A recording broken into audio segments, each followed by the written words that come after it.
Então, acredito dever a minha presença nesta mesa redonda às minhas recentes pesquisas sobre a construção do ego corporal. De fato, o título do meu trabalho é As Compulsões sob a ótica da psicanálise do sensível. De fato, esse tema, o tema compulsões, se insere numa concepção do corpo na origem do psiquismo. Pretendo expor, resumidamente, algumas ideias fundamentadas numa psicanálise do sensível, como a venho denominando. Fragmentos de 2 casos clínicos ilustrarão essas hipóteses teóricas.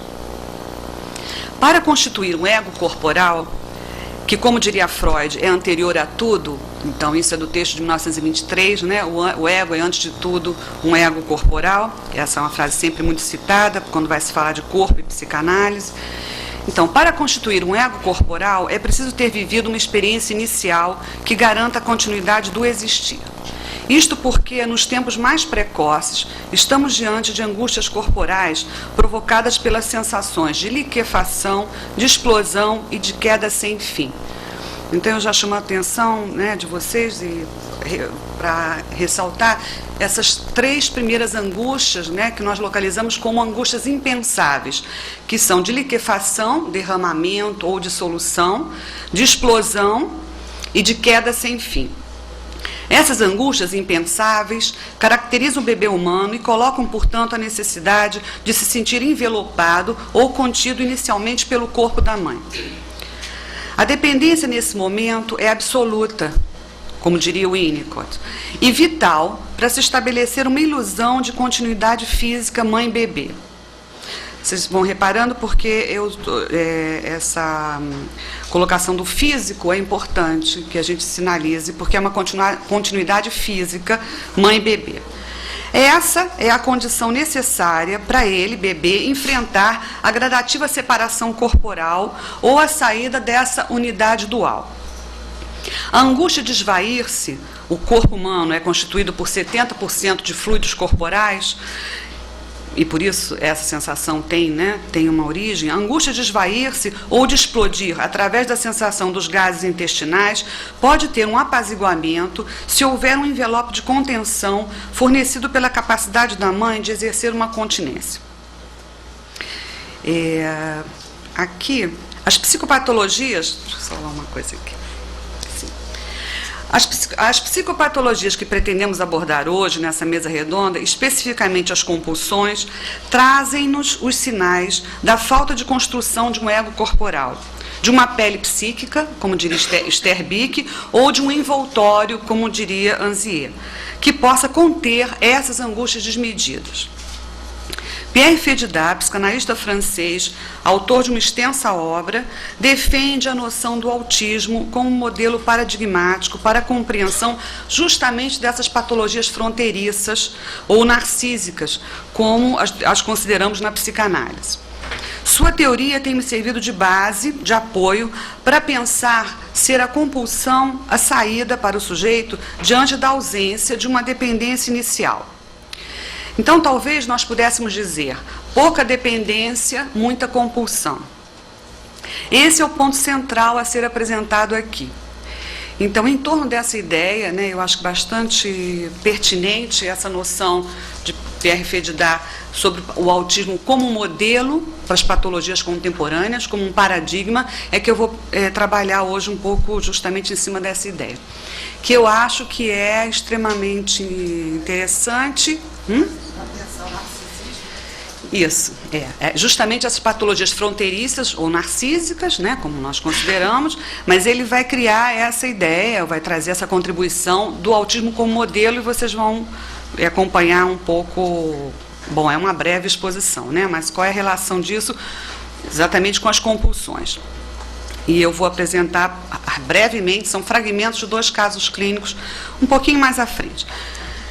Então, nas crianças autistas, a separação física da mãe ocorreu de forma abrupta e não houve uma oscilação necessária entre fusão e separação das peles.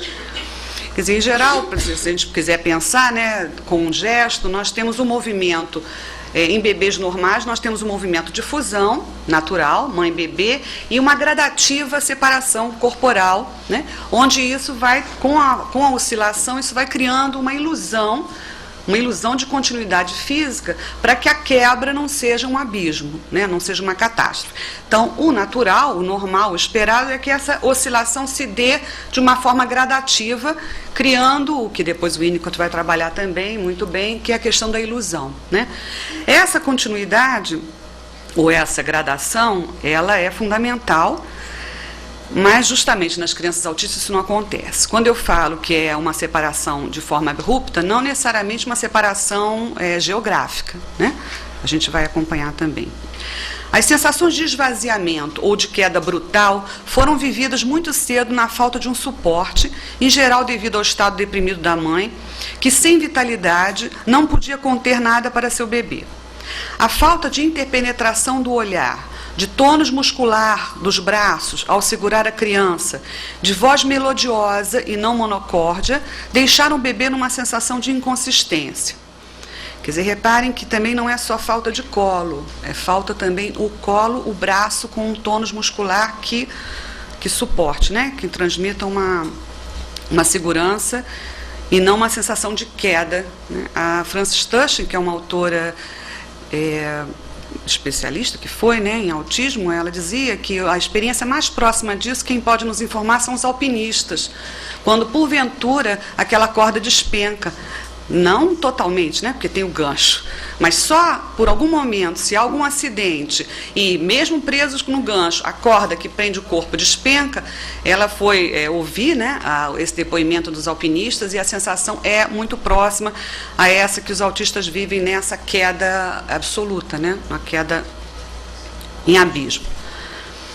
Eu não posso ir muito, senão eu vou perder o tempo. Bom, os autistas constroem uma cápsula ou concha autística e, ao contrário de estarem anestesiados, como já se pensou antes, eles estão, na verdade, mergulhados numa intensidade sensorial extrema. Fabricaram para si mesmos um envelope protetor que mantém uma continuidade ininterrupta com o mundo das sensações. Todas as energias são concentradas para manter o não-eu ao largo. Esse não-eu foi precocemente experimentado e, por isso, traumático, vivido num período onde o bebê não possuía recursos para tal.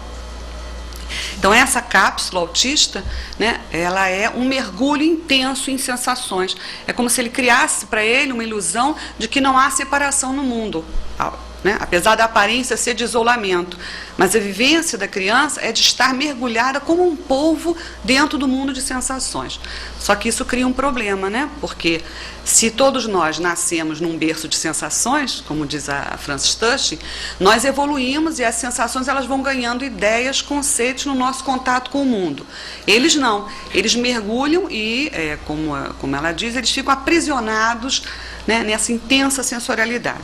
Vocês vão depois entender, quer dizer, por que isso pode servir justamente de modelo para as outras intensas sensorialidades ou sensações dos aditos, né, de todos esses que apresentam as compulsões. Estou adiantando o filme. Em inúmeros casos, o uso de um objeto autista, sim, agora a questão do objeto autista também. Em inúmeros casos, o uso de um objeto autista, não importando o objeto em si, garante, pela solidez física, a ilusão de uma não separação. Manter-se grudados a objetos, a paredes, como muitas crianças autistas ficam, né, grudadas na parede, ou ao corpo do terapeuta, fornece uma sensação que aplaca o terror de perder a existência. Porque, como diria Gilberto Safra, isso eu ouvi aqui na palestra de Gilberto Safra, morrer é mais fácil do que deixar de existir. Para a gente sentir a gravidade, não é? Morrer é mais fácil do que deixar de existir. Sentir-se derramado significa vazio, extinção, nada. Temos aqui o mesmo ponto de vista de Didier Anzier ao falar dos riscos de despersonalização por esvaziamento, pela sensação de um envelope perfurado ou um eu pele poroso, que é como ele chama, um eu pele peneira poroso, cuja substância escoasse pelos buracos do corpo. É uma angústia de esvaziamento e não de fragmentação. Porque a angústia de fragmentação kleiniana já seria, inclusive, posterior, um pouquinho posterior. Então, isso é ainda mais precoce, que é uma angústia de esvaziamento.